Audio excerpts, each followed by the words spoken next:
கோவை அவிநாசி சாலையில் 10.10 கிலோமீட்டர் தூரத்திற்கு 1620 கோடி ரூபாய் மதிப்பீட்டில் அமையவுள்ள தமிழகத்தின் மிக நீளமான உயர்மட்ட மேம்பாலத்தை அமைச்சர் SP வேலுமணி பூமி பூஜையுடன் கட்டுமான பணிகளை தொடங்கி வைத்தார். கோவையில் பிரதான சாலைகளில் மேம்பால பணிகளும் சாலை மேம்பாட்டு பணிகளும் நடைபெற்று வருகிறது. குறிப்பாக உக்கடம் ஆத்துப்பாலம் சாலை மேம்பாலம், திருச்சி சாலையில் அல்வேர்னியா பள்ளி முதல் ரெயின்போ நிறுத்தம் வரையிலான மேம்பாலம், மேட்டுப்பாளையம் சாலையில் கவுண்டம்பாளையம் மேம்பாலம், ஈச்சனாரி மேம்பாலம் என பல்வேறு இடங்களில் மேம்பால பணிகள் நடைபெற்று வருகின்றன. இவற்றுக்கெல்லாம் சிகரம் வைத்தார் போல தமிழகத்திலேயே மிக நீள உயர்மட்ட மேம்பாலமாக கோவை அவிநாசி சாலையில் 1620 கோடி ரூபாய் மதிப்பீட்டில் அவிநாசி சாலையில் உப்பிலிப்பாளையம் முதல் கோல்ட்வின்ஸ் வரை 10.10 கிலோமீட்டர் தூரத்திற்கு புதிய மேம்பாலம் கட்டப்பட உள்ளது. சென்னை கலைவாணர் அரங்கில் நடைபெற்ற விழாவில் மத்திய உள்துறை அமைச்சர் அமித்ஷா இந்த பாலத்தை காணொலி காட்சி மூலம் அடிக்கல் நாட்டினார். 17.25 மேம்பாலம் 4 வழி பாலமாக அமைக்கப்படுகிறது. மொத்தம் 304 தாங்கு தூண்கள் அமைக்கப்பட உள்ளன.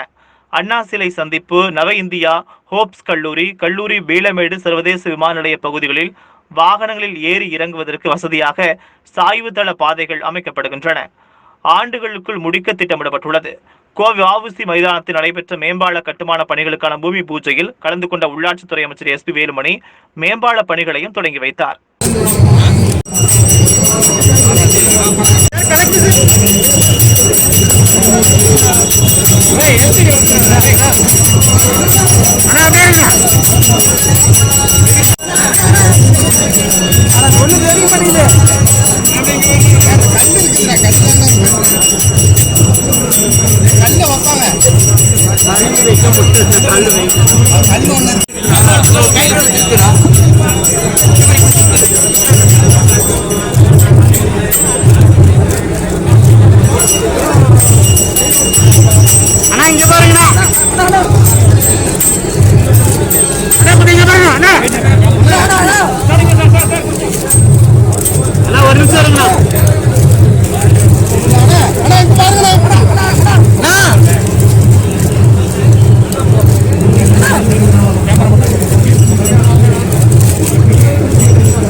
கலெக்டர் சார் மட்டும்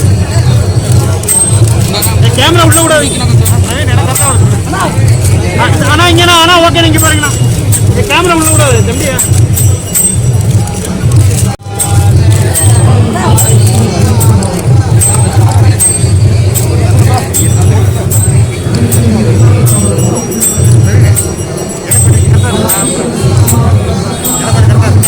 அப்படியாண்ணா சரிம்மா எத்தனை பின்னாடி